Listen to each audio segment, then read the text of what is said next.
Ahora mismo estamos en un momento de transición. Podemos decir que el 3% de los despachos facturan el 45% del sector. Los factores externos están condicionando la evolución del sector. Hay poco emprendimiento en el mundo de la asesoría, está costando atraer nuevo talento y se está marchando mucho talento con muchísima experiencia. Todo el tema del Verifactu, la factura electrónica, pues yo creo que esto ya trasciende mucho más de lo que sería un proceso de digitalización, sino trasciende también al modelo de negocio. Eso va a afectar mucho al modelo de precios, una oportunidad única para hacer un reset en la propuesta de valor del asesor hacia el cliente. Está habiendo una evolución hacia que la información entre el cliente y el asesor sea más automática y yo creo que el siguiente paso ya es la contabilidad en tiempo real. Anticípate como asesor y analiza qué está haciendo el cliente para darle la solución que a ti te interesa por un tema de la propia gestión del cliente. Por primera vez creo que el asesor tiene la oportunidad de no ser un proveedor de servicios hacia el cliente, sino de ser un colaborador en su negocio. Yo creo que la clave aquí es si el cliente, la tecnología del cliente con el asesor están en un mismo plano. Yo ahora mismo la inteligencia artificial es un compañero de viaje ahora, entonces creo que el asesor tiene que verlo no como una amenaza, sino como un compañero de viaje. La inteligencia artificial puede cubrir parte de ese conocimiento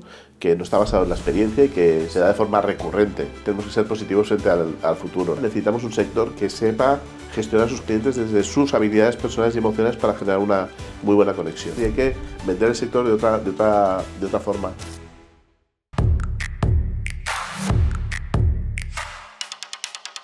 Hola a todos, hoy estamos aquí con Toni Izquierdo, socio de Izquierdo Moter, toda una eminencia en el sector de los despachos y la asesoría. Pero bueno, cuéntanos un poco a qué os dedicáis, a qué te dedicas, ¿no? Y de dónde vienes. Pues nada, Izquierdo Moter es una firma que nos dedicamos principalmente a ayudar a los despachos profesionales, principalmente asesorías, en su desarrollo de negocio, evolución, al final pues todo lo que necesita el despacho, no de la parte técnica, fiscal, contable, etcétera, sino en su desarrollo de negocio. Trabajamos sobre temas de precios, retribución, la adaptación muchas veces a la factura electrónica y también procesos de compra-venta, todo lo que afecta al negocio del despacho. En el fondo, ayudarles a que sean más empresa, bueno, tener una visión más empresarial que profesional. Esa es un poquito la idea. Y bueno, lleváis ya, ¿cuántos años ya? Muchísimos. Pues bueno, yo llevo 35 años en el sector, muchos años, y fui también asesor fiscal. Estoy trabajando para una empresa de tecnología y la empresa iniciamos la actividad hace 15 años ya. Sí, sí. No está mal. No está mal. Casi, media vida casi ya. Hemos aprendido mucho. Pues empezamos a hablar de en qué punto estamos en el sector de la asesoría, ¿no? ¿Cómo ha evolucionado en los últimos 10 años? ¿Dónde estamos hoy? ¿Has percibido una mayor velocidad, una menor? ¿Qué te estás encontrando? Realmente, a nivel cuantitativo, el sector está formado por unas 67.000 asesorías, pero sí que hay una estructura de asesorías unipersonales que forman una pirámide un poco invertida, ¿no? Hay muy pocos despachos grandes. De alguna forma, podemos decir que el 3% de los despachos facturan el 45% del sector. Ese es realmente el verdadero dato, digamos, que impacta, ¿no? Cuando hablamos que 3 de cada 100 asesorías ya facturan prácticamente el 50% del sector. El sector actualmente está moviendo unos 11.000 millones de euros y sí que es cierto que cuantitativamente cada año se va produciendo una disminución de un 2,5% más o menos en el número de asesorías, por la propia muerte natural de las asesorías desde el punto de vista de edad de los socios y también un poquito condicionado por la concentración. Esa es un poquito la parte cuantitativa. Y desde el punto de vista cualitativo, pues yo siempre digo que ahora mismo en los últimos años los factores externos están condicionando la evolución del sector. Otros años anteriores el sector de asesorías controlaba un poco su evolución, pero ahora mismo hay tantos factores externos que están condicionando pues, que se estén produciendo cambios como es el caso de lo que va a pasar con la factura electrónica, el Verifactu y todo esto. ¿Y crees que en los últimos 5 años ha habido una aceleración de estos cambios externos o es algo que se ha ido cociendo a fuego lento? No, yo creo que se ha ido cociendo y yo creo que cuando hay un cambio que afecta desde el punto de vista de la agencia tributaria con el tema de la administración, pues ya hay una aceleración. Yo creo que el cambio de la factura electrónica va a ayudar no solamente a una adaptación legal de los despachos, sino también a un cambio del modelo de negocio y también un cambio del modelo de servicio, incluso su estructura de precios, por ejemplo. O sea, en este caso nos encontramos que unos cambios del entorno van a afectar sobre la propia dinámica de la asesoría en el ámbito legal, fiscal y tal, y también en el modelo de negocio, ¿no? Eso es importante, ¿no? Y esa concentración que mencionabas, sí. También ha habido una aceleración de ella. ¿Hasta qué punto la percibes Sí. muy marcada? Bueno, curiosamente nosotros llevamos ya 100 operaciones desde el 2016 y cada vez nos encontramos que la media de las operaciones es de despachos más grandes. Realmente, inicialmente pensábamos que se produciría más concentración en la parte de abajo, en la base de los despachos más pequeños, pero quien está comprando despachos y quien está integrando despachos está comprando despachos de mayor tamaño porque son estructuras más rentables. El gran problema que tiene el sector es que las estructuras pequeñas son de autoempleo. El socio prácticamente sobrevive con su actividad, que es una de las cosas que estamos intentando luchar desde nuestra posición, pues para ayudar a los despachos pequeños a ser más rentables, pero realmente la concentración se está produciendo desde arriba. O sea, ese 3% que factura el 45% del sector, pues está aún haciendo más grande, ¿no? Se está haciendo un poquito más grande. Y luego es un sector, o sea, la asesoría tiene un 50% más o menos que son autónomos, ¿no? Sí. ¿Esto se mantiene estable? ¿Ha cambiado? Sobre esa cuestión yo tengo una duda porque realmente esos perfiles de autónomos yo creo que se cuentan dos veces en el INE. Se cuentan como autónomos y se cuentan como autónomos como socios de los despachos. Mi teoría, ¿vale?, es que hay aproximadamente unos 45.000 despachos y de esos 45.000 despachos había unas 35.000 sociedades y el resto sean profesionales autónomos con estructura profesional de equipo o de forma independiente. Mi foto ahora mismo diría que el sector está en unas 45.000 asesorías. ¿Y percibes que durante estos años ese perfil que emprende, ¿no? Sí. Su actividad, que normalmente no tiende a ser alguien que ha sido empleado en una asesoría, ¿no? y se monta su negocio? ¿Esto es estable? ¿Está cambiando? ¿Hay cierta concentración también allí o no? Yo creo que hay poco emprendimiento en el mundo de la asesoría. Hay algunos factores que están animando. De hecho, estamos trabajando también con el Colegio de Economistas para fomentar que los jóvenes economistas se incorporen al sector, pero realmente está costando atraer nuevo talento y realmente lo que me preocupa un poquito es que el conocimiento se está yendo por arriba con socios y socias de despachos pues, que se están saliendo del sector pues, porque se jubilan, etcétera, ¿no? Yo creo que va a haber hay que hacer una pequeña reconversión de cómo se va a mantener el conocimiento del sector, porque se está marchando mucho talento con muchísima experiencia, ¿no? Yeah. Es un poco lo que estamos viendo. Esto es un buen punto, ¿no? Porque el talento siempre ha sido un caballo de batalla, sí. que creo que se ha ido cada vez es más complicado, sí, ¿no? Diríamos. Sí, ¿Qué iniciativas está haciendo el sector de la asesoría para ello o cómo lo ves tú? Mira, yo creo que estamos en un momento de transición y yo creo que todo el tema de la factura electrónica y la propia digitalización va a provocar un cambio en el modelo de negocio. ¿Qué significa el cambio de modelo de negocio? Que a lo mejor cuando contratamos un contable tenemos que plantear si necesitamos un contable o necesitamos un perfil distinto al contable. O sea, tenemos que cambiar un poco las etiquetas que hemos estado trabajando durante tiempo para ver qué etiqueta ponemos al perfil que necesitamos para ese puesto, ¿no? Pero sí que es cierto que cada asesoría necesitará a alguien con conocimiento elevado, ¿vale? Pues para dar un asesoramiento de más valor, ¿no? Pero tenemos que quitar las etiquetas de si necesito un contable o necesito un perfil concreto y tenemos que ver, pues bueno, qué es lo que realmente necesitamos, ¿no? Si necesitamos una persona que supervise facturas o una persona experta en temas de tecnología para integrar su asesoría con sus clientes, por ejemplo, ¿no? Creo que hay que plantearse un poco es la organización del despacho. El poder construir un equipo más multidisciplinar, ¿no? Probablemente, a nivel de soft skills, de habilidades blandas, ¿no? Probablemente. Yo creo que hay que hacer una especie de... Yo siempre digo a mis clientes que quieres ser de mayor, ¿no? Entonces, en función de lo que quieres ser de mayor, yo creo que hay que hacer una combinación entre el modelo tecnológico, bueno, primero el modelo de servicio que quieres hacer al cliente, qué tecnología quieres y con qué personas quieres contar para eso. Y qué tamaño quieres. O sea, al final no todos los despachos quieren tener 50 personas, hay despachos que quieren ser 8 o 10 personas, pero es una especie como de... Creo que esa estructura cada uno se la va a hacer a su manera, ¿no? El problema es que estos procesos aún están costando. Falta un poquito de formación empresarial para construir esos modelos de negocio, ¿no? Sí, porque normalmente vemos gente dentro de un despacho, ¿no? Gente que lleva ya mucho tiempo y que probablemente pues, empleados que se van a jubilar allí, ¿no? Y cuesta mucho esa retención de gente de menos de 30 años, ¿no? Sí. Ese es un problema, a ver, te diría que es uno de los grandes problemas, ¿no? que nos encontramos en el sector. Ayer precisamente estaba hablando con un despacho y me hablaba de la retribución, ¿no? En este momento es tan importante la retribución como una buena comunicación interna en los equipos. O sea, creo que el despacho, aunque sea pequeño, tiene que establecer un modelo de liderazgo. O sea, el socio o la socia tiene que establecer un modelo de liderazgo a través de una muy buena comunicación que después lo podemos trabajar desde el punto de vista de retribución, ¿no? Pero creo que hay que trabajar también pues, modelos de motivación salarial, de motivación pues, del trabajo, todo esto hay que irlo trabajando. Yo creo que la etiqueta asesoría tiene un mal prestigio en el mercado y hay que cambiar esa dinámica hacia el potencial profesional que se quiere incorporar al sector. ¿Tú crees que una de las principales oportunidades es saber gestionar ese talento o esa escasez de talento? Sí, yo creo que es un reto para... Yo siempre digo que tenemos que diferenciar dos tipos de socio o socia, ¿no? Aquel que quiere seguir más de 5 años o aquel que en menos de 5 años se plantea hacer algo, ¿no? pero cualquier despacho que se plantee a más de 5 años seguir trabajando, etcétera, tiene que hacer un cambio de chip, ¿no?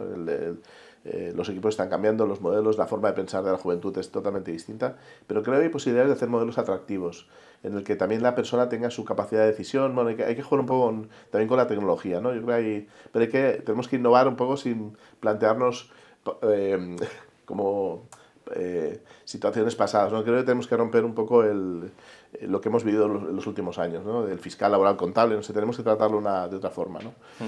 Vale. ¿Y crees que el sector está abierto? ¿El sector de la asesoría está abierto a ello o no? Sinceramente, mira, yo creo que una de las principales aperturas que he visto es que los despachos cada vez más están dispuestos a colaborar entre ellos y a compartir experiencias, ¿no? Hay muchos foros en el sector, tanto digitales como no digitales, presenciales, en los cuales los asesores comparten sus experiencias, ¿no?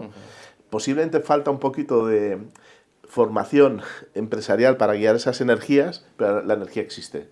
Entonces yo creo que ahora mismo en el sector yo podría decir que hay pues unos 1.000-1.500 despachos, dentro de que parece una masa crítica pequeña, que están trabajando en dinamizar cosas y en poner el lado positivo al sector para que siga sobreviviendo, ¿no? O siga funcionando de forma positiva, ¿no? Hablemos ahora de compraventa de asesorías.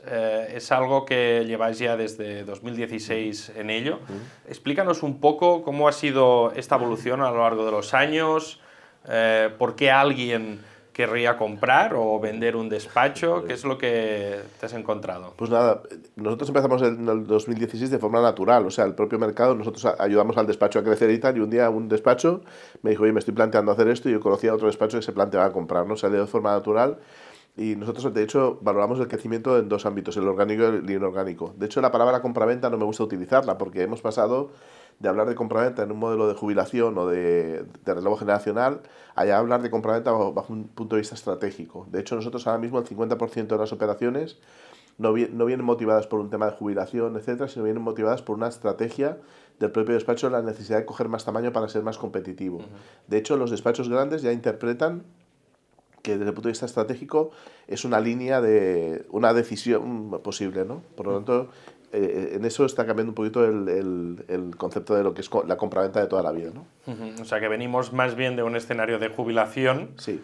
a un escenario más de competitividad, ¿no? Estrategia de tamaño, obviamente sí que hay, bueno, se está hablando mucho de los fondos de inversión, pero también hay despachos que están creciendo de forma inorgánica y están haciendo una apuesta por un modelo relevante. Aquí la clave de este modelo de compraventa es que consigas tener una estructura de despacho que la puedas controlar. O sea, hacer un crecimiento inorgánico sin orden o sin una cierta coherencia puede hacer que fracase el proyecto, ¿no? Entonces yo siempre digo que si un despacho crece orgánicamente bien, a lo mejor no necesita comprar despachos, porque a lo mejor una mala adquisición puede perjudicar su estrategia de crecimiento orgánico, ¿no? Sí, claramente la adquisición siempre es complicada, ¿no? Porque son sí. culturas, pueden ser culturas distintas, Sí. carteras muy distintas. ¿Cuáles son los principales desafíos que tú te encuentras cuando hay una operación enfrente?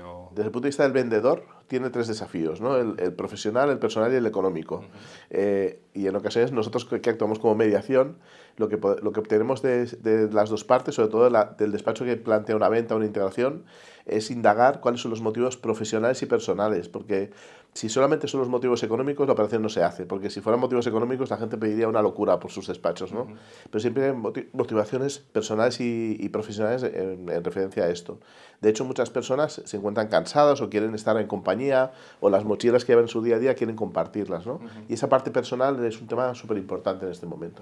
Y del lado del comprador, ¿cuáles son los principales desafíos que te encuentras?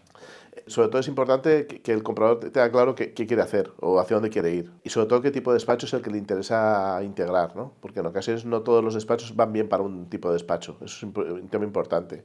De hecho, nuestro objetivo es que, digamos, la relación o el matching que hacemos entre ambas partes ya sea de éxito desde el principio, porque no podemos estar haciendo prueba de error, ¿no? El conocimiento nuestro del sector nos permite que cuando vemos dos despachos los juntemos y ya tengamos un porcentaje de éxito elevado, ¿no? De que eso puede funcionar bien. De hecho, nosotros cuando hacemos una primera entrevista, no quiero que nadie hable de precio ni hable de ningún factor. Y primero vamos a ver si estáis alineados en vuestra forma de pensar e incluso en la personalidad del despacho. Me comentabas hace un tiempo, ¿no? Sí. Que muchas de estas operaciones o gente que viene a tu firma es un proceso de aproximación, ¿no? En donde al final también acumulas cierta cartera, ¿no? Sí, y sí, cierto sí, sí. conocimiento de, Sí. de qué feeling tiene, ¿no? Esta persona ante esta oportunidad, ante oportunidades que puedan entrar, ¿no? Y que esto es uno de los principales valores para unir, ¿no? Para ese match que Sí, de hecho comentabas. nosotros hay veces que actuamos de forma proactiva, hay veces que despachos que no se han planteado nunca hacer nada, les planteamos esto y de hecho estamos haciendo proyectos ahora mismo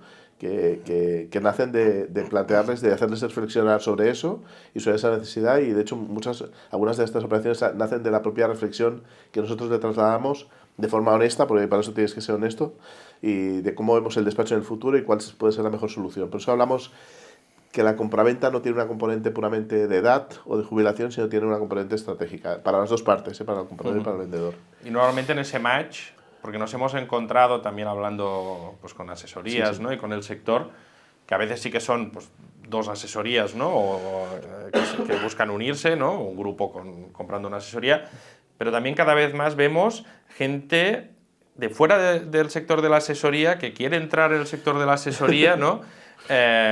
Con esa visión de concentrar, ¿no? Y las economías de escala, ¿no? ¿Cuál es tu opinión de ello? Bueno, tengo una sonrisa así un poquito sutil, ¿no? Porque, a ver, aquí podemos... Yo siempre digo, cuando hay alguien que quiere vender su despacho, tiene que mirar quién está comprando el despacho. Entonces, si es un asesor, o si es un fondo, o si es o si es un fondo que tiene una visión de hacer un proyecto empresarial. No sé si me explico. Entonces, tenemos que ver el objetivo de esa integración, ¿no? Mencionabas antes, ¿no? Que las claves del éxito, en general, en cualquier proyecto, ¿no? Es que las partes estén obviamente alineadas, ¿no? En lo profesional, económico y personal. Pero ¿cuáles son esas variables que tomas en cuenta o cuando vas a cualificar una operación? ¿Qué tipo de preguntas haces, ¿no? ¿O qué tipo de cosas las ves más críticas? Principalmente hay una parte un poco de lo que quiere cada una de las partes, pues estamos ya en la parte de la valoración del tipo de cliente.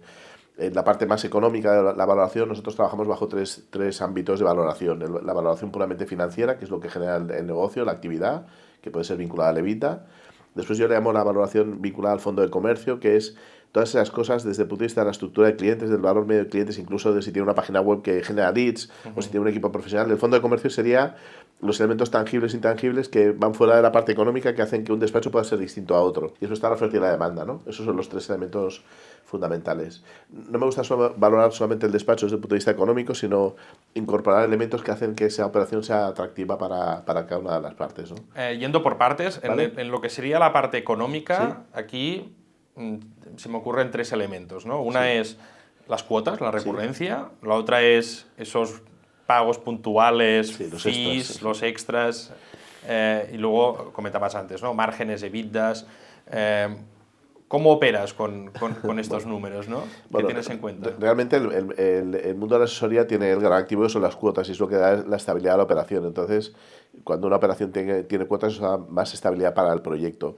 Pero sí que es cierto que una asesoría también necesita una serie de extras, porque en ocasiones aquellos despachos que todo es cuota no son rentables, porque no han sabido monetizar esa parte de extras de cobrar cosas aparte, ¿no? Por lo tanto, el mix fijos y extras, siempre hablo que un 75-25 cuotas extras podría estar bien, un 90-10, normalmente vamos a un 90 cuotas, 10% extras, normalmente son despachos de menos rentabilidad. Fíjate, mirando solamente esos dos elementos ya hay un causa-efecto con el EBITDA, ¿no? Nosotros siempre hablamos que el EBITDA tiene que tener un EBITDA mínimo de un 15% aproximadamente. Y sí que comentamos en muchas charlas, en muchos cursos que también hemos hecho con vosotros, que la estructura ideal sería pues un 75-25 más o menos, y después que el coste de personal nunca supere, la masa salarial nunca supere el 65%. Sí que es cierto que a medida que el despacho es más grande, el EBITDA es mejor. Cuando son despachos pequeños, la rentabilidad es más pequeña porque prácticamente no hay margen para eso. Pero a mí me gusta que el despacho tenga un fijo y un extra elevado. Si el extra es muy alto, la operación tiene un riesgo, porque esos extras hay que demostrar que sean recurrentes a lo largo de los años. Hablabas de tamaños, ¿no? ¿Cuál es el tamaño donde crees que ya empezamos a tener ciertas economías de escalas? ¿Cómo evoluciona un despacho en la economía de escala con tamaño? Muy buena pregunta, Roger, y es una pregunta que yo mismo he visto evolucionar a lo largo de los años. Hace 7-8 años hablaba que un despacho empezaba a ser competitivo a partir de 400.000 euros, ¿no? Y lo sigue siendo, ¿no? Lo que pasa es que yo siempre hablo de la tensión del crecimiento, ¿no? Un despacho hasta 300.000 euros tiene que dar el salto hasta los 500, de 500 al millón, ¿no? Entonces, ahora mismo un despacho debería empezar a ser competitivo, rentable, pues en torno a los 800, 1 millón de euros es cuando puedes tener una estructura. A partir de aquí necesitas ya perfiles tecnológicos o perfiles de gestión que hacen que eso penalice tu cuenta de explotación. O sea, a medida que vas cogiendo tamaño, en algún caso necesitas que el socio no produzca, sino que se dedique a la gestión del despacho, ¿no? Entonces, pues bueno, estamos hablando a partir de 800.000, 1.000.000 de euros, cuando puedes tener una estructura competitiva que puedes dar unos márgenes razonables. A mayor tamaño del despacho, hay una relación directa con la rentabilidad. Y cuando vas a comprar un despacho, si vamos a decir que el despacho tiene unos 5 empleados y se encuentran estos por debajo de ese umbral de 400.000 euros, ¿cómo se percibe desde la perspectiva del comprador? ¿Que esto es una oportunidad? ¿Es un problema? Claro, normalmente hay despachos que nos vienen y dices, quiero empezar con una operación pequeña, ¿no? Y normalmente las operaciones pequeñas generan poca rentabilidad, y si tú eres un despacho grande, una operación pequeña lo que hace es cambia tu estructura de clientes normalmente. Entonces siempre decimos que a lo mejor un despacho de 1.000.000 de euros debería empezar con un despacho de 400.000 en lugar de uno de 200, ¿no? Posiblemente por la tipología del cliente, porque un despacho de 250.000 hay un socio y el resto de personas no tiene un nivel cualificado. Hay gente que quiere empezar para probar, pero hay veces que la prueba es mejor hacerla de otra forma. Supongo lo que pasa, ¿no? Sí, sí. Y hablabas de cuando consideráis ese fondo de comercio, ¿no? Esa cartera. Sí. ¿Qué elementos tenéis en cuenta? ¿Esto está más o menos parametrizado o es muy oportunístico todo? Nosotros siempre pedimos 3 cosas: la estructura personal, la cuenta de explotación y el perfil ciego de clientes. Yo lo que miro sobre todo es el valor medio de las cuotas. O sea, veo que la cuota de una empresa sea mínima y competitiva, y después miro las cuotas de los autónomos y después la parte de extras, ¿no? La revisión es rápida, pero ya percibes si ese despacho está en un buen posicionamiento. De hecho, nosotros siempre hablamos de que el despacho tiene 2 cuentas de explotación: la cuenta de explotación económica y lo que es el valor de la cartera, o sea, lo que sería el valor de las cuotas y cuál sería el precio medio de esas cuotas. De hecho, los despachos que no compran desde un punto de vista financiero les preocupa más el valor de la cartera que la cuenta de explotación, porque es más difícil llegar a un valor medio de clientes alto que gestionar una cuenta de explotación. No sé si me explico, pero sí. Es más importante conseguir que tu cliente te pague más por el servicio que a lo mejor gestionar una cuenta de explotación, que es un tema puramente de costes, ¿no? Y para tener una idea, ¿no? Cuando hablamos de una cuota, por ejemplo, autónomos, que es más comparable, ¿no? Más o menos aceptable, alrededor de que nos estamos Bueno, moviendo. sobre los 70-75 euros puede ser correcto. Hay despachos que tienen cuotas menores y es rentable. También depende muchas veces de que cobres cosas extras dentro de la cuota, ¿no? Que hemos hablado siempre, ¿no?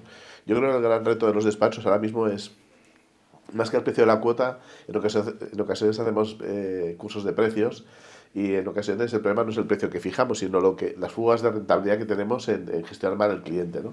Lo que regalamos, vaya. Sí, porque muchas veces me dicen, ¿no? ¿Cuánto debería cobrar un cliente? Y digo, bueno, ¿cuánto dejas de facturar un cliente cuando te pide algo, ¿no? Hay veces que no es el problema de la fijación de precios, sino es cómo estás gestionando ese cliente en tu día a día, ¿no? Entonces lo importante es esa parte. ¿Y la tecnología que pueda usar dentro del despacho es algo que también impacta? ¿Cómo se tiene en cuenta? Mira, nosotros por defecto, siempre que hacemos cualquier operación, preguntamos siempre la tecnología que utiliza, y de hecho podemos encontrarnos dos despachos con la misma cuenta de explotación, incluso con el mismo EBITDA, pero que uno, por el uso de la tecnología, por la cultura de tecnología que tiene el despacho, puede ser mucho mejor que otro. O sea, podemos tener 2 despachos que desde fuera tengan la misma estructura, pero su modelo tecnológico esté más avanzado y la cultura tecnológica del equipo sea lo que haga diferenciar una opción sobre otra. Que muchas veces, por un lado, ¿no? Si el despacho tiene una operativa más digital, vamos a decir, por un lado tiene más valor, ¿no? Porque hay unos deberes hechos, ¿no? Pero por otro lado, cuando no, el comprador percibe que hay más oportunidad, ¿no? Sí.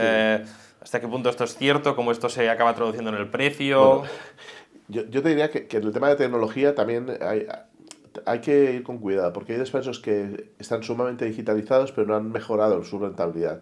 Entonces, de hecho, hay veces que nos encontramos despachos que tienen un CRM o una tecnología, y al final todo eso les ha hecho meterse en una estructura digital que es poco efectiva. Entonces, creo que es importante saber seleccionar la tecnología que necesitas, y que sobre todo no te entretenga en esto, ¿no? Hay veces que hay despachos muy digitalizados que pueden vender que son muy digitalizados y realmente su operativa no es tan buena como otros que tienen menos digitalización, pero como un modelo de servicio más como más sencillo, más práctico. ¿Y qué cuesta comprar una asesoría? Más o menos, bueno, ¿de qué estamos hablando? ¿Qué tipo de múltiplo? Este va a ser el momento que más audiencia vais a tener en el vídeo, seguro. La pregunta al millón, ¿no? Bueno, la valoración de los despachos, a ver, siempre se habla de los ratios de facturación, ¿no? Realmente la facturación es, cuando hablamos de facturación anual o 0,8 o 0,9, es cómo se refleja esa valoración, ¿no? Nosotros hemos hecho 100 operaciones, el otro día estábamos mirando los datos y hemos hecho operaciones desde el 0,5, 0,6 sobre facturación hasta 1,3, pero la media estaremos hablando de 0,9 facturación anual. Pero esto viene como consecuencia de un análisis del despacho. Sí, claro. No podemos frivolizar sobre la valoración del despacho porque cada situación es totalmente distinta. Incluso la posición del comprador en un momento dado hace que pueda pagar más por un despacho porque tiene una estrategia concreta. Entonces, las valoraciones, yo creo que no vamos a ir a modelos súper caros de pagar 2 veces por facturación, etcétera. Esto son cosas que no tienen sentido. Sobre todo por un tema que hay que tener en cuenta, que ahora nos vamos a meter en la factura electrónica, van a haber cambios de modelo de negocio, hay problemas de riesgo, o sea, nadie va a arriesgar a pagar muchísimo por un despacho, porque al final el despacho hay que gestionarlo y no es una situación estática en los próximos años, va a tener que haber cambios y quien compre ese despacho va a tener que gestionarlo. No es como un activo que te va dando una rentabilidad, no sé si me explico. Sí, sí. Entonces, yo creo que las valoraciones van a ir en un nivel de razonabilidad en torno a la facturación anual aproximadamente. Hay un tema importante, vender un despacho no es negocio, pero el negocio lo haces a lo largo de la vida del despacho, cuando has rentabilizado tu despacho. Yo digo, la venta de un despacho es la guinda a un trabajo bien hecho, pero no queramos buscar que la guinda sea la capitalización de eso que no he conseguido antes, ¿no? Sí, sí, que seguramente la mayoría de casos no es esto. La mayoría de casos, sí, al final uno tiene una vocación, ¿no? Y circunstancialmente se da un contexto, ¿no? Y para acabar este bloque, ¿no? Sí. Tú que has visto esas 100 operaciones, ¿cuáles son los elementos que le pondrías más énfasis una vez ha sucedido la operación? Sí. ¿Qué son los elementos claves a seguir o a monitorizar? Seguramente durante el primer año con mayor intensidad. ¿Os metéis ahí, no? Nosotros, de hecho, cuando hacemos el matching también pensamos en el día después. Entonces hay que pensar en las personas, hay que pensar en los clientes y cómo irá la operación del día después. En ocasiones recomendamos hacer un plan de integración, sobre todo con despachos que no tienen experiencia, para que el día después de la firma las cosas estén bien planificadas, la comunicación a los clientes, al equipo, etcétera. En ocasiones hemos sido partícipes de esa comunicación a los empleados y ese tema yo creo que es un tema súper importante. ¿Y normalmente el empleado cómo lo percibe? El que es comprado, ¿no? Especialmente. Pues mira, en ocasiones la verdad es que la percepción es bastante... Hay siempre un elemento sorpresa, ¿no? Pero en ocasiones yo creo que el propio profesional que trabaja, el propio empleado, ya lo intuye. No sé si me explico. Sobre todo cuando el socio tiene una cierta edad, etcétera. Y después también es muy importante que la argumentación cuando hay una integración, ¿no? Cuando a lo mejor el socio es joven y se ha integrado, hay que trabajar muy bien la argumentación, ¿no? De hecho, estamos ahora mismo con un proyecto de un socio joven que está planteándose esa integración y estamos trabajando cómo argumentar al equipo el porqué de la decisión, ¿no? Y eso es un tema que hay que madurar incluso a lo largo de la negociación con el despacho, ¿no? Un tema súper importante. Y los clientes, que al final es un poco el principal activo, ¿no? Sí. Esa cartera, ¿no? Y esas cuotas y esa recurrencia, ¿hasta qué punto lo percibes muy crítico o en general el cliente lo entiende y...? Bien, en los contratos normalmente de compraventa siempre hay una cláusula de que si bajan los clientes te ajusto el precio, ¿no? Nosotros hemos hecho 100 operaciones y te podría decir que a lo mejor se ha ajustado el precio en 1 o 2 operaciones por circunstancias colaterales, ¿no? Si se hace bien esa comunicación, el cliente lo entiende. Normalmente el socio que vende o la socia que vende, tras la que se ha hecho una integración, hay un proceso pautado, se van a visitar los clientes. La verdad es que mi experiencia es muy positiva y bastante más natural de lo que inicialmente podemos prever en referencia a tener miedo a hacer este proceso, ¿no? Pero la verdad es que bastante natural. Sí, sí. Y normalmente para valorar si ha sido un éxito o no tan exitosa, que estamos hablando de meses, 1 año, 2 años... Bueno, te diría que si no es exitosa me llamarían, ¿sabes? Pero bueno... Yo creo que se percibe en menos de 1 año, se puede percibir si el tema es exitoso y si hay una buena integración. Son los primeros meses, la dinámica incluso de los equipos. También hay que gestionar esa parte, y una parte emocional muy importante. Sí, sí. Hablemos de la digitalización en las asesorías. Es un sector que históricamente se ha hablado de poco digitalizado, ¿no? Por un lado, ¿cómo ves esa evolución, cómo ha evolucionado en los últimos 5 o 10 años? Y luego, ¿cómo crees que el Verifactu va a cambiar o no va a cambiar ese rol de un agente poco digitalizado a algo distinto, ¿no? De forma humilde hablo de la digitalización como profesional que ve desde fuera lo que está pasando, ¿eh? La digitalización del despacho tiene que evolucionar o ha tenido que evolucionar primero desde un punto de vista interno, en la parte de procesos y actividades que el cliente no ve ni valora, pero que es necesario optimizar por un tema de costes, o sea, aquellos procesos que son repetitivos. Después eso yo lo llamo la digitalización interna, después la digitalización colaborativa con el cliente, después la digitalización hacia el mercado, ¿no? Entonces siempre planteamos de una visión interna hacia una visión externa, ¿no?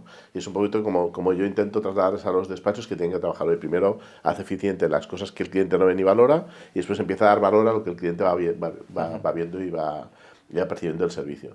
Y bueno, y respecto al todo el tema del Verifactu, la factura electrónica, pues yo creo que esto ya trasciende mucho más de lo que sería un proceso de digitalización, sino trasciende también al modelo de negocio, ¿no? Yo estoy insistiendo mucho que eso va a afectar mucho al modelo de precios, a cómo vas a estructurar el servicio, incluso es una oportunidad única, que ahora comentaremos si quieres, para hacer un reset en la propuesta de valor del cliente del asesor hacia el cliente. ¿Y tú has visto que en los últimos 5 años realmente ha habido una aceleración en la digitalización interna, esta que hablábamos, o no? ¿O si ha sido una evolución bastante natural, bastante orgánica? Cuando hablo de digitalización interna, siempre, por ejemplo, en el ámbito de la contabilidad, siempre lo asocio a la propia digitalización de las facturas, ¿no? Que sea el proceso más clave. Ahí sí que ha habido una evolución y yo creo que está habiendo una evolución hacia que la información entre el cliente y el asesor sea más automática y yo creo que el siguiente paso ya es la contabilidad a tiempo real. No sé si me explico. O sea, hemos mejorado procesos y ahora ya iríamos a un proceso de contabilidad a tiempo real. La tecnología también ha mejorado en este sentido y ha hecho que el despacho eso lo tenga ya muy interiorizado, ¿no? ¿Y hasta qué punto hablabas de un reset, ¿no? Con el Verifactu, ¿no? ¿A qué te refieres? ¿Cómo lo ves o qué les cuentas a las asesorías? Bueno, yo creo que es una oportunidad única de hacer un reset en el planteamiento. Hay muchos despachos ahora mismo que tienen una cartera de clientes con un modelo de precios, un modelo de servicio que está cargado de vicios de alguna forma, ¿no? En cosas que no se cobran, cosas que habría que mejorar, etcétera. Yo creo que la incorporación de la factura electrónica al Verifactu es una justificación muy correcta para decir al cliente de la asesoría las cosas están cambiando y hay que cambiar el modelo de trabajo. No solamente para el cliente nuevo, sino también para el cliente de cartera. ¿Me explico? Entonces, eso va a hacer replantearse pues, todo lo que es desde la propuesta de servicios hasta el contrato de prestación de servicios, todo lo que es lo que afecta a la prestación de servicio de la asesoría al cliente.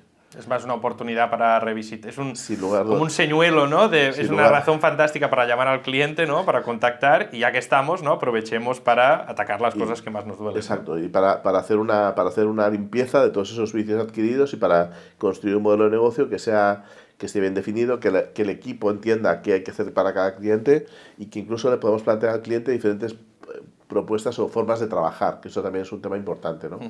Sí. Y pensando en la asesoría, ¿cuáles son los principales retos que crees que afronta ante el Verifactu? Que por un lado es algo que afecta a sus clientes, pero que le afecta a él obviamente, ¿no? Bueno, hay la propia afectación legal de entender lo que es todo esto, hay la afectación tecnológica de decidir qué tecnología es la que le va mejor o le puede ir mejor, y el tercero es lo que comentábamos antes, ¿no? Cómo voy a transformar esto en negocio para mi despacho, no sé si me explico. Entonces, estamos centrados ahora un poco en la parte intermedia, ¿no? De qué tecnología tengo que plantear y no estamos planteados en la monetización de esa tecnología con el cliente, ¿no?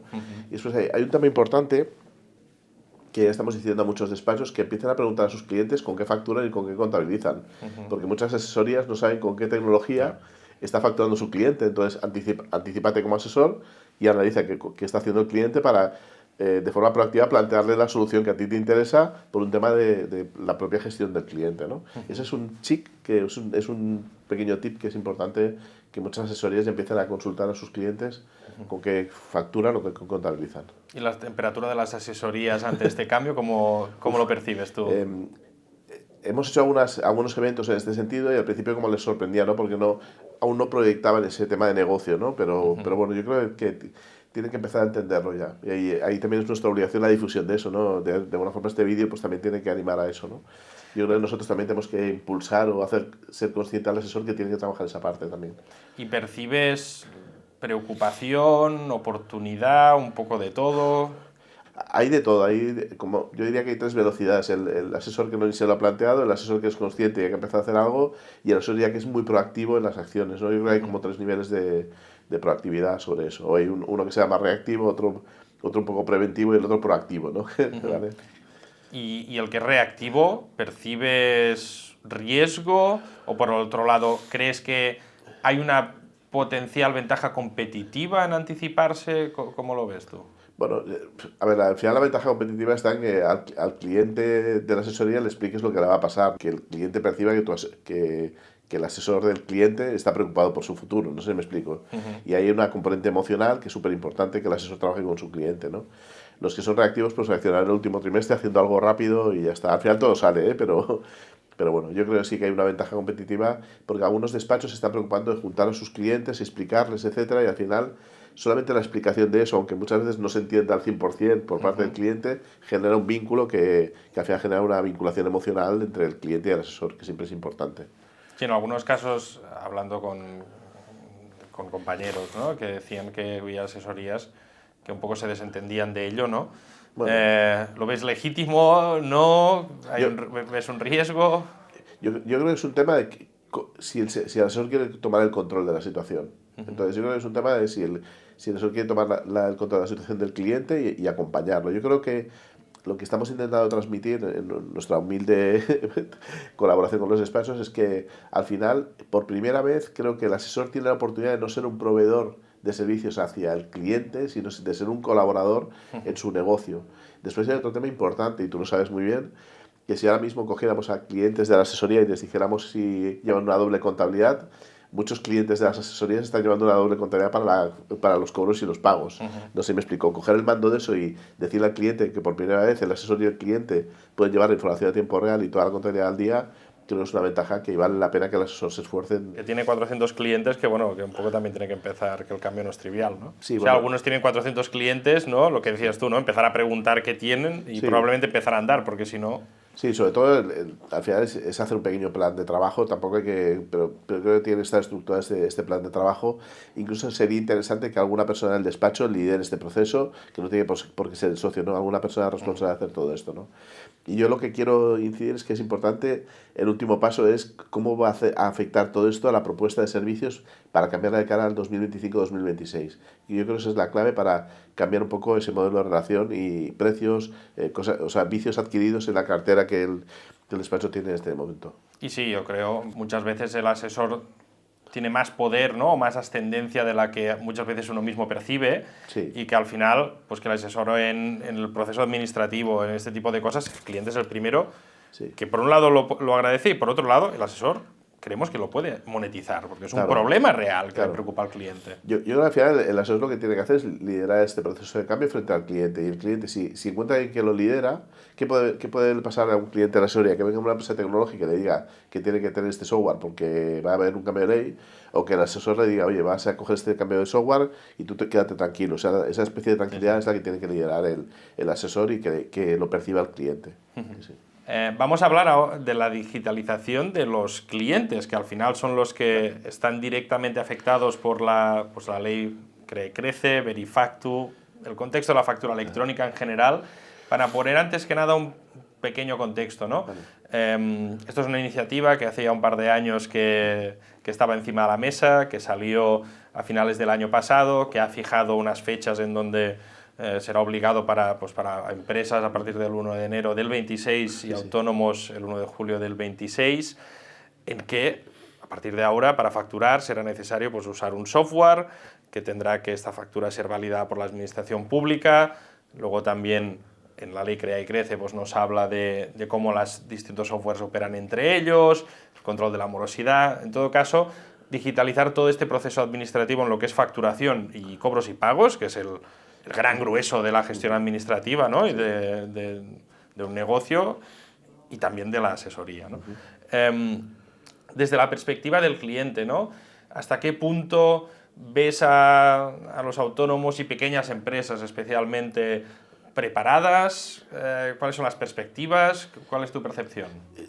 Al final yo no tengo contacto con el cliente final de la asesoría, pero lo que me transmiten los asesores es que habrá clientes de la asesoría que tendrán que por el volumen de facturación o tal, pues se adaptarán rápido por necesidad, y habrá otros clientes que no generan un volumen muy alto de factura y se producirá una externalización del servicio que llevará al asesor y que será un servicio distinto que tendrá que cobrar el asesor a su cliente por esa gestión administrativa de enviar la factura o de generarla él directamente desde la asesoría, ¿no? Cuando anteriormente pues el autónomo lo generaba con un Word, un Excel, una aplicación sencilla. ¿Y tú ves a los autónomos, empresas, que va a ser muy traumático, no? ¿Cuál es tu opinión? Al final tenemos que pensar un poco si esa empresa va a llevar su gestión independiente del asesor, o sea, si el asesor va a revisar la gestión o la parte fiscal del cliente o si va a haber una relación digital, no sé si me explico. Si la empresa es muy grande y tiene su propio sistema, pues el asesor tendrá que hacer un proceso de trabajo distinto, pero si el asesor utiliza o comparte tecnología, ahí es donde creo que se van a generar oportunidades interesantes, ¿no? A nivel de cambios de servicio, de generar una cultura financiera, por ejemplo, por parte del que el asesor forme al cliente en temas financieros. Y yo creo que el trabajar en un mismo plano de la tecnología va a permitir que todo fluya más rápido y que ambas partes tengan una información muy útil sobre la situación de la empresa y que el cliente de la asesoría pues esté satisfecho, ¿no? Yo creo que la clave aquí es si el cliente, la tecnología del cliente con el asesor están en un mismo plano, ¿no? Es un poco lo que... Que por un lado también es ganar presencia por parte de la asesoría ante el cliente, ¿no? Exacto, sí. Más visibilidad, sí. Totalmente de acuerdo, sí. Y un poco pensando en los clientes, ¿no? Porque al final no es lo mismo pues, una empresa de servicios o prestación de servicios en una oficina que probablemente pues, tiene los activos más sencillos, ¿no? Para hacer este cambio de otro que pues, viene a tu casa a hacerte un servicio o una tienda. ¿Percibes mucha diferencia entre los sectores? ¿Cómo el asesor también puede ayudarlos? ¿Cuál es tu opinión? Yo creo que el sector servicios será un sector más fácil de aplicación porque a lo mejor no manejas stock, no manejas logística y tal. Yo creo que también dependerá de las herramientas tecnológicas que le facilitemos al autónomo en cuanto a eso, ¿no? Y la usabilidad o la facilidad de uso que tenga para hacer eso. Yo creo que ahí va a haber una apuesta por parte de las empresas de tecnología en generar herramientas que sean sencillas y que sean easygoing, ¿no? Que dicen los ingleses, ¿no? Bueno, fáciles de usar, ¿no? Y que sean simpáticas o amables para generar la factura. Y yo creo que en el fondo si ese trabajo se hace bien, yo creo que lo percibirán como positivo, porque yo creo que la clave aquí es que el cliente o el autónomo o el profesional pueda tener su información a tiempo real.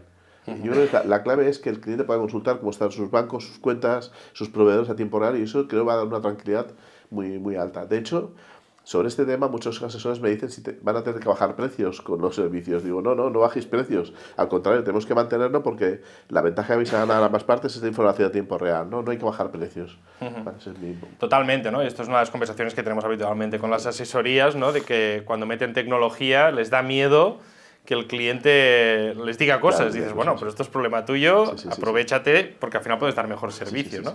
Un poco para cerrar este bloque, una de las cosas que, a ver, no sé si compartes opinión o no, pero como percibimos nosotros el Verifacto, que es un problema donde esta vez sobre todo recae en el fabricante. Entonces, lo que antes comentabas, ¿no? De una herramienta que sea sencillo y que no suponga pues una traba extra, al contrario, desde nuestra perspectiva, nuestra opinión es que al final el reto es que usen algo, ¿no? Más que la operativa, porque ya estamos pensando para hacerla muy sencillo y que un usuario que ya está utilizando pues, un software como Kipu, pues el cambio será prácticamente irrisorio, ¿no?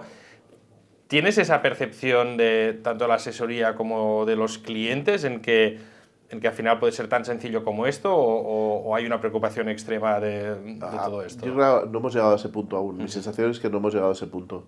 Y no te sabría decir, o sea, por parte del cliente asesor no veo preocupación, veo que hay algo y yo creo que muchos clientes de asesoría delegan en el asesor el liderazgo de ese cambio, o sea, decir, yo tengo mi asesor y él se encarga de asesorarme, incluso bajo una visión tecnológica. O sea, yo creo que además la asesoría tiene la posibilidad de no solamente liderar la gestión del servicio fiscal, laboral, contable, sino liderar también cuál ha de ser la tecnología que el cliente va a utilizar para mejorar mejor su negocio. Y es una vía de negocio, una vía de trabajo que el asesor tiene que hacer. Y eso yo creo que es un poco la clave. Vamos a hablar del futuro de la asesoría y los retos que afronta, ¿no? A 3-5 años vista. Digo, hay el contexto de la factura electrónica, que es el más próximo, pero también hay otras iniciativas, ¿no? Que están apareciendo, la inteligencia artificial, el poder automatizar aún más los procesos. ¿Cómo lo ves tú? ¿Cómo ves el futuro de la asesoría? A ver, ahora mismo el tema de la inteligencia artificial, por ejemplo, no es un elemento. Yo ahora mismo la inteligencia artificial, bajo mi humilde opinión y mi humilde conocimiento, es un compañero de viaje ahora mismo, ¿vale? Entonces creo que el asesor tiene que verlo no como una amenaza, sino como un compañero de viaje que permite agilizar muchas cosas, incluso tareas operativas desde la revisión de un Excel o pedir simplemente una opinión o un contrato o cualquier forma que te complementa para que son mejores, ¿no? Y ahí siempre va a haber la experiencia del asesor, o sea, yo creo que al final es un compañero de viaje, un copiloto, ¿no? Que se habla muchas veces, ¿no? Pero bueno, ahora estamos demasiado pronto, yo creo que esto va a evolucionar mucho más adelante. Sí que es cierto que lo que comentamos de la falta de profesionales, yo creo que la inteligencia artificial va a suplir esa falta de profesionales con otros mecanismos. De hecho, nosotros en algunas charlas que comentamos decimos siempre que el porcentaje de gastos de personal sobre la facturación deberíamos incorporar también la tecnología que ayuda a producir el servicio. ¿Me explico? Sí, sí. Por lo tanto, ese ratio no solamente tiene que ir vinculado a las personas que generan ese servicio, sino qué recursos tecnológicos estoy utilizando para producir el servicio. ¿Sí? Totalmente. ¿Vale? Y entonces yo creo que esa variable hará que los márgenes sean más rentables y ya está. Yo creo que la inteligencia artificial puede cubrir parte de ese conocimiento que no está basado en la experiencia y que se da de forma recurrente. Y mecánica. Y mecánica, exacto. Sí.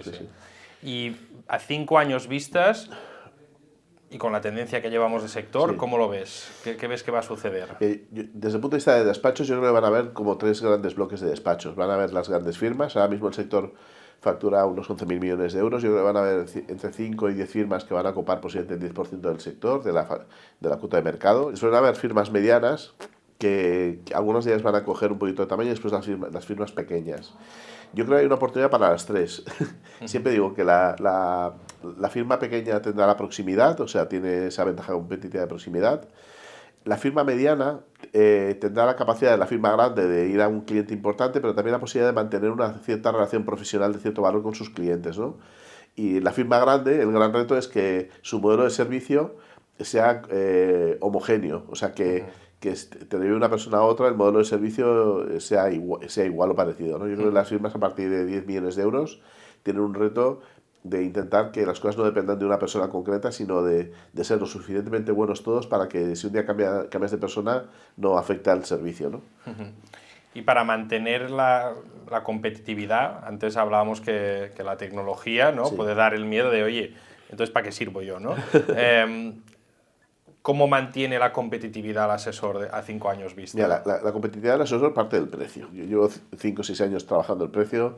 El precio del servicio tiene que ser más alto y no es un tema de inflacionar el servicio. Ahora mismo tenemos que conseguir que el precio del asesoramiento y de la gestión de los servicios sea más alto. Y creo que no tenemos que ir a un modelo de IPC, tenemos que ir a un modelo de IPC cliente, de analizar qué quiere el cliente y cómo vamos a adaptar el precio. Eso es una cosa, es la cuenta de explotación, y otra cosa es el valor medio de cliente que facturemos a ese cliente. Eso no quiere decir engañar al cliente, sino poner en valor nuestro conocimiento. Y me gustaría puntualizar una cosa siempre en los foros. Siempre muchos asesores dicen, es que nadie nos valora, es que nadie te va a valorar. Tiene que partir de tu propia valoración y autovaloración en cuanto a lo que estás ofreciendo, ¿no? Y para mí, la punta del iceberg de cualquier modelo de negocio es el modelo de precios. Yo creo que el hecho de meter tecnología e innovación es una fuente de valor y no al revés. ¿Qué les cuentas tú a tus asesores cuando hablamos de tecnología y estos miedos que hay o oportunidades, ¿no? Por otro lado también. Yo cuando les hablo de tecnología voy a utilizar así una palabra un poco coloquial, ¿no? Yo creo que ha habido una etapa de borrachera digital. Yo creo que muchos expertos han empezado a incorporar tecnología sin tener ningún sentido y ha habido una borrachera digital. Entonces les he dicho, vamos a entender qué es lo que necesitas tú. O sea, muchas veces hemos copiado cosas que hemos visto de otros asesores por tener la misma tecnología porque no tengo ni idea hacia dónde tengo que ir. Pero céntrate en lo que tú quieres hacer y con qué tecnología quieres hacer y pregunta cuál es la tecnología que se adapta a lo que tú te encuentras a gusto. No sé si me explico. Y eso es un poco la clave, ¿no? Al final, pues tenemos que partir de que el asesor se encuentre a gusto en lo que quiere hacer, ¿no? No copie. Claro, probablemente en la tecnología y la innovación va a una velocidad. El mundo en general, pues, tiende a ir más lento. No solo las asesorías, sino en general todo el mundo. Hablas de esta borrachera de tecnología, ¿no? ¿Cómo ves a 5 años vista que deberían ser los pasos a seguir? Hablabas antes de empezar por preguntarse uno mismo, ¿no? ¿Qué necesito, ¿no? ¿Qué tipo de preguntas nos haríamos? ¿Qué tipo de pasos recomendarías seguir a 5 años vista o 3 años vista? A ver, yo creo que que el gran reto de la digitalización de los despachos es ir a entornos cloud, o sea, entornos en la nube y a entornos cloud, a soluciones apificadas que podemos conectar y a partir de ahí crearte tu ecosistema. Ahora mismo estamos en un momento de transición, ¿no? Que hay soluciones on-premise y yo creo que el despacho tiene que ir trabajando ya modelos de ese tipo porque la agencia tributaria, los bancos, todo lo que hay alrededor tiene que ir sobre eso, ¿no? Y creo que eso es la primera apuesta, ¿no? Y tiene que formarse también en cómo estructurar ese modelo de tecnología. Probablemente buscar algún líder dentro del despacho, ¿no? También, claro, que pueda liderar este papel. ¿Hasta qué punto esto es un punto crítico para que funcione, ¿no? este tipo de iniciativas? Sí, yo creo que al final hay que ponerle como coherencia y sentido común. Yo creo que hay que creer mucho en lo que uno quiere, no en lo que uno ve. Y entonces tener criterio para seleccionar, o sea, hacer una visión muy personal de lo que yo quiero como despacho y analizar, tomar decisiones y equivocarte también, ¿no? El derecho a equivocarte aporta experiencia, ¿no? Y el copiar es como una frustración, ¿no? Ya. Y para acabar, ¿qué recomendarías? ¿Qué mensajes lanzarías al sector de la asesoría, ¿no? Tenemos que ser positivos frente al futuro, ¿no? Y siempre les digo si quieren seguir solos o acompañados, ¿vale? O incluso vender el despacho. Lo primero es, oye, ¿quieres seguir solo, acompañado o vender el despacho e integrarte en otra estructura? Esa es la primera reflexión.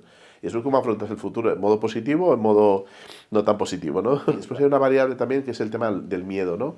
Creo que este sector ha ido un poco condicionado por miedos a que el cliente les diga que no, a que seamos caros, etc. Yo creo que hay que romper esa barrera del miedo a través de la gestión de habilidades. Yo creo que el gran reto de este sector es prepararse en sus habilidades, en habilidades de argumentación para un cliente, en habilidades comerciales, en habilidades de técnicas. O sea, creo que más allá de la parte digital necesitamos un sector que sepa gestionar a sus clientes desde sus habilidades personales y emocionales para generar una muy buena conexión. Para mí es la clave. En referencia a la inteligencia artificial, ¿no? Que como comentamos, ¿no? Yo creo que el despacho tiene que trabajar bajo dos inteligencias, la IA y la IE, ¿no? La IA, inteligencia artificial y la inteligencia emocional, ¿no? Y no dejemos de perder de vista que aunque la relación con el cliente puede ser a través de digital, de un entorno digital, etcétera, la confianza también la generan las herramientas tecnológicas, ¿no? Y eso también genera una emoción, que es lo que tenemos que utilizar con la tecnología. No es solamente una propia tecnología aquí, sino que la tecnología traslada al cliente la tranquilidad, la seguridad de tener un asesor que desde detrás le está aportando esa tranquilidad, ¿no? Eso es un tema para mí clave en el futuro y tenemos que tener en cuenta que hay emociones detrás de un servicio, ¿no? No, y yo creo que habíamos hablado pues, del talento, claramente yo creo que la tecnología puede jugar dos elementos. Una es pues, un incentivo, ¿no? Sí. al talento joven, ¿no? de iniciativas de este estilo, ¿no? Claro. Y por otro lado, pues un acompañamiento en las tareas más rutinarias, que muchas veces también ha sido lo que luego la gente pues, se quema, ¿no? Claro. Enseguida. No sé hasta qué punto estamos en un estadio demasiado temprano, probablemente, pero ¿lo percibes de este modo? Sí, hay que vender el sector de otra forma. Posiblemente la tecnología o el modelo de servicio va a hacer que a través de la información del cliente puedes asesorarlo y ayudarle en temas financieros o en temas de proyectos, ¿no? Yo creo que también tenemos que ver un poco lo que yo le llamo... La asesoría no tiene que ofrecer servicios fiscales, laborales y contables. La asesoría se tiene que plantear a partir de ahora cuál es la necesidad que va a tener su cliente y cómo se lo voy a solucionar. Esa es la clave. O sea, al final los productos y servicios van a salir de lo que el cliente te pida, lo que tú creas que el cliente puede necesitar en este momento, ¿no? Y probablemente la capacidad de hacer preguntas adecuadas. Exacto. Que es la magia también de toda esta historia. Sí, de hecho muchas veces con los clientes les digo, ¿no? Cuando van a presentar un servicio, ellos explican todo lo que hacen, pero no preguntan al cliente. ¿Por qué te has cambiado de asesor? ¿Qué esperas de mí? ¿Qué es lo que no te hacía feliz con tu asesoría anterior? No entramos en esas preguntas. Explicamos, ¿cuántos empleados tienes? Te hago el presupuesto, ¿no? Hay que preguntar al cliente por qué se ha planteado un cambio, ¿no? Porque ahí podemos sacar muchísima información. Pues nada, muchas gracias por venir. Un placer. Un lujo tenerte una vez más aquí. Y gracias a vosotros. Y seguimos en contacto. Genial, pues nada. Gracias.